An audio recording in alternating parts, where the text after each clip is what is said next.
1999ஆம் ஆண்டு பாரதிய ஜனதா கட்சியோடு திமுக கூட்டணி வைக்கலையா? அப்பெல்லாம் பாரதிய ஜனதா கட்சி நல்ல கட்சி.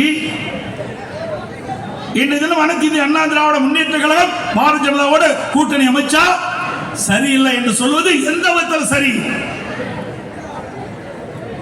நீங்கள் ஆட்சிக்கு வருவதற்கு யாரோட வேணாலும் கூட்டணி வைப்பீங்க. கொள்கையும் கிடையாது, கோட்பாடு கிடையாது.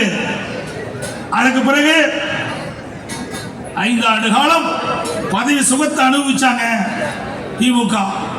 மத்தியில் ஆட்சி அதிகாரத்தில் திமுக இடம்பெற்றது. அதுக்கு பிறகு அப்படியே ஜம்ப் பண்ணி குரங்கு எப்படி மரத்துக்கு மரம் தாவுமோ அது போல கொள்கையும் கிடையாது, கோட்பாடு கிடையாது. அப்படியே காங்கிரஸ் கட்சியோட இணைந்த கட்சி தானே திமுக கட்சி. உங்களுக்கு எங்க கொள்கை இருக்குது? உங்களுக்கு அதிகாரம் தானே முக்கியம்.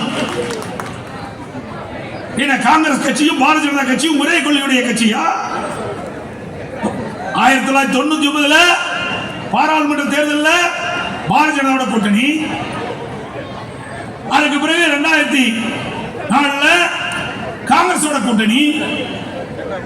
ஆட்சி அதிகாரத்துக்கு வரும்போது அடிக்கடி நிறத்தை மாற்றிக் கொள்வார்கள். பச்சோதி கூட கொஞ்ச நேரம் கழிச்சு தான் நிறத்தை மாற்றுவோம். ஆனா அதற்கு கூட சந்தர்ப்பம் கொடுக்காத வகையில அடிக்கடி இன்றைக்கு கூட்டணியை மாற்றக்கூடிய ஒரே கட்சி திமுக கட்சி தான்.